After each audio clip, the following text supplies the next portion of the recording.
আসসালামু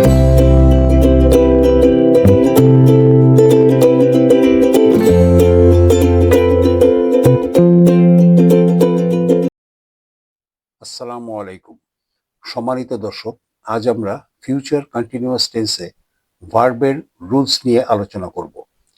আজকে থাকবে ফিউচার কন্টিনিউয়াস টেন্সের একটি প্যারাগ্রাফ এবং প্যারাগ্রাফে ব্যবহৃত ভার্বের রুলস আলোচনা। প্যারাগ্রাফটির সেন্স ট্রান্সলেশন বা ভাব অনুবাদও থাকবে। অনুশীলনের জন্য থাকবে আরও কিছু সেন্টেন্স। দর্শক, চলুন আলোচনা শুরু করা যাক। প্যারাগ্রাফ। এই প্যারাগ্রাফের প্রতিটি সেন্টেন্স আমি দুবার করে পড়ব। Tomorrow I will be studying in the morning. Tomorrow I will be studying in the morning. My sister will be preparing breakfast in the kitchen. My sister will be preparing breakfast in the kitchen. You will be studying also. You will be studying also. He will be watching television. He will be watching television.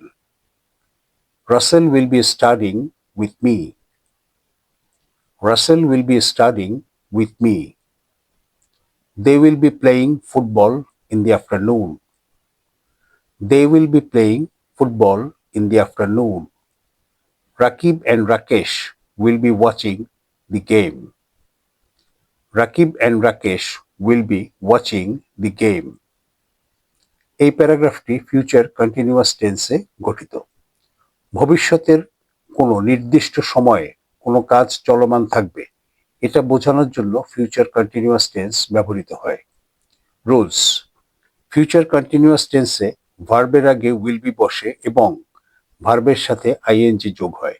যেমন study যোগ ING সমান studying. ভার্বগুলি ভিন্ন colour দিয়ে highlight করা আছে। Sense translation, ভাব অনুবাদ।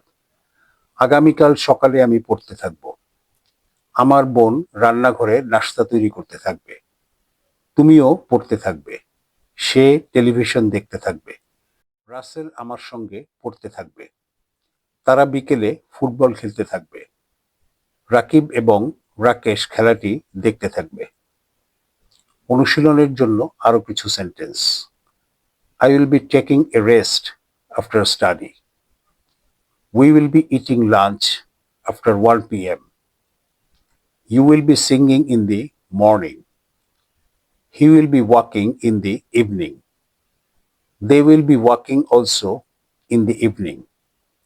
Mr. Shafiq will be talking with his friends after the office. My father and my uncle will be discussing the problem tomorrow. সম্মানিত দর্শক, আজকের মতো এ পর্যন্ত। ভিডিওটি যদি আপনাদের ভালো লাগে তাহলে লাইক, শেয়ার, কমেন্টস এবং সাবস্ক্রাইব করে পাশে থাকার স্বনির্বন্ধ অনুরোধ রইল। চ্যানেলের বিষয়ে আপনাদের পরামর্শ সসম্মানে গ্রহণীয়। আল্লাহ হাফেজ।